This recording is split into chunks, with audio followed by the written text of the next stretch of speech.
Welcome friends, Easter রান্নাঘর থেকে সোমা বলছি। আশা করি বন্ধুরা তোমরা সবাই ভালো আছো। আজকে একটা নতুন রেসিপি নিয়ে এসেছি, বাড়িতেই বানানো যাবে। সবসময় না কিনলেও কিন্তু হয়, এইভাবে যদি তোমরা বাড়িতে বানিয়ে নাও। আজকে করব মাটনের বিরিয়ানি। মাটনের বিরিয়ানি কিন্তু আমি প্রথম নিয়ে আসলাম, দেখতে থাকো তোমরা, ভালো লাগবে।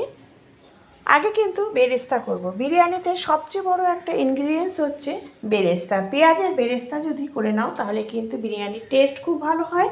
দেখো, পেঁয়াজটাকে ঝিরঝিরি করে কেটে নুন আর একটু হলুদ দিয়ে, হলুদ দরকার নেই, একটু নুন দিয়ে ভেজে নেবে। তারপরে ঠিক নামানোর আগে একটু চিনি দিয়ে আর একটু ভেজে নেবে, তাহলে পেঁয়াজগুলো টেস্টও হয় বিরিয়ানিতে দিলে, আর পেঁয়াজগুলো কিন্তু বেশ মচমচাও হয়। দেখো, তারপরে দিচ্ছি হচ্ছে ফোড়ন, তেজপাতা, শুকনো লঙ্কা, দারচিনি, সব কিছু ফোড়নটা কিন্তু আমি খুব ভালো করে আগে একটু স্মেল যতক্ষণ না বেরোচ্ছে, দেখো একটু হালকা করে ভেজে নিচ্ছি। তারপরে কিন্তু এক এক করে সবই দেবো, যেহেতু বিরিয়ানি একটু কিন্তু টাইম লাগেই। আর এদিকে পেঁয়াজ, আদা, রসুন, কাঁচা লঙ্কার একটা পেস্ট বানিয়ে নিয়েছি। যেরকম পরিমাণে তোমরা মাটনটা করবে সেইভাবেই কিন্তু এই পেস্টটাও রেডি করবে। যেহেতু আমি কিন্তু একবারই, দেখো, একদম সুন্দর ঘরোয়াভাবে রেডি করছি, কোনো অসুবিধাই হবে না, সবাই কিন্তু তোমরা করতে পারবে। এইভাবেই রেসিপিটা নিয়ে এসেছি। মাটনটা যেরকম করো তোমরা সেরকমভাবেই কিন্তু মাটনটা করে নেবে। দেখো, দিয়ে দিচ্ছি হচ্ছে পেঁয়াজ, আদা, রসুন, কাঁচা লঙ্কার পেস্টটা ভালো করে কষানোর পর আমি দিয়ে দিলাম টমেটোগুলো দেওয়ার পরেও কিন্তু বেশ কিছুক্ষণ আমি কষিয়ে নেব। দেখো, তারপরে দিয়ে দিচ্ছি শুকনো লঙ্কা গুঁড়ো দেওয়ার পরে আবার কিন্তু কষিয়ে নিচ্ছি। পেঁয়াজটা যত ভালো করে কষাবে ততই কিন্তু খেতে ভালো লাগবে। মাটনটা মশলা সবসময় একটু বেশি করে কষাতে হয়। কষাতে কষাতে একদম তেল ছেড়ে যাবে। দিয়ে দিচ্ছি হচ্ছে মাটনটা কিন্তু বললাম একবারে বেশি করে মাটন করে রেখে তারপরে কিন্তু আমি বিরিয়ানিটা করব। দেখো, সরিয়ে রেখে দেখো কিভাবে করছি, চটজলদি হয়েও যাবে, তার সাথে কিন্তু বিরিয়ানির সাথে তাহলে মাটন কষাও হয়ে গেল। এইভাবে আমি রেডি করছি। যেভাবে রেডি করছি তোমাদের রান্নাটা বেশ চটজলদিও হবে, এতে কিন্তু দুটো ডিশও রেডি হয়ে যাবে একসাথে।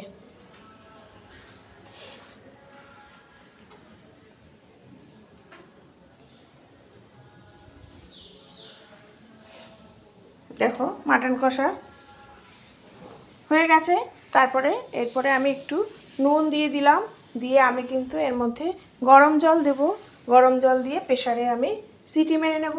এদিকে কিন্তু বিরিয়ানির যে ডিম আর আলু সেটাও কিন্তু আমি প্রেসারে সিটি মেরে রেখে দিয়েছি সেদ্ধ করে। দেখো, চায়ের লিকারটা দেবো এবার মাটনের প্রেসারে কুকারে। এখানে যত ভালো করে কষাবে, কষাতেই কিন্তু অর্ধেক সেদ্ধ হয়ে যায়, সেই জন্য বেশি সিটি মারার কোনো দরকার নেই। এদিকে দেখো, চালটা রেডি হয়ে গেছে। চালটাও কিন্তু একদম গলে যাবে না, এভাবেই রেডি করবে। দিয়ে দিলাম তেলটা দিলে সবসময় কিন্তু বলেছি তেল আর নুন দিলে একটু ঝরঝরা হয় ভাত। দেখো, এই গোটা গোটা আলুগুলোই কিন্তু আমি দেব।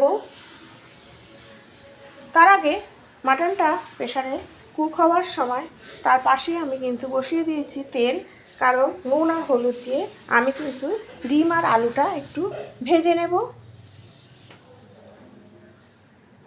আর ডিম আর আলু একটু হালকা করে ভেজে নিলে তাহলে কিন্তু এই ডিম আর আলুর টেস্টটাও হবে।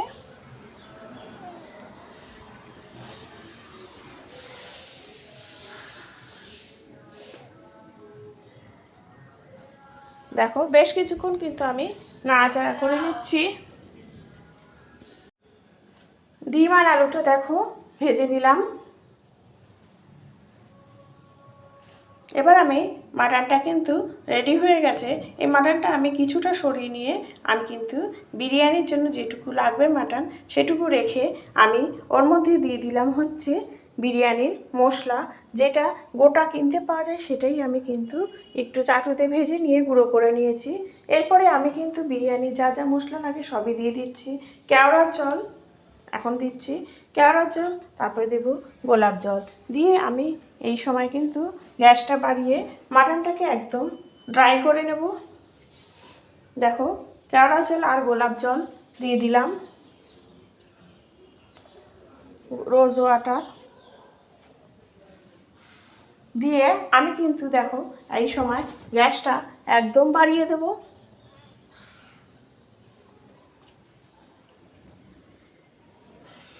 এরপরে আমি এই রাইসটা দেখো কতটা ঝরঝরা হয়েছে, দেখো ভাতটা কিন্তু একদম ঝরঝরা হয়েছে। এই সময় আমি আর প্রথমেই বলা হয়নি এটা কিন্তু বাসমতি রাইস নেবে বা দেরাদুন রাইস নেবে, এতে কিন্তু বেশ বিরিয়ানিটা ভালো লাগবে, ঘরের রাইস দিয়ে করতে যেও না। তারপরে দিয়ে দিলাম পেঁয়াজের বেরেস্তা আর দিয়ে দিচ্ছি হচ্ছে মাটনটা। মাটনের মধ্যেই কিন্তু আমি সব কিছু দিয়ে দিয়েছি, বিরিয়ানি যা যা দেওয়ার জিনিস সব দিয়ে দিয়েছি। ঠিক এইভাবে রেডি করবে, আর কোনো মিঠা তো কিচ্ছু লাগবে না, এতেই কিন্তু বিরিয়ানিটা খেতে ভীষণই ভালো লাগবে।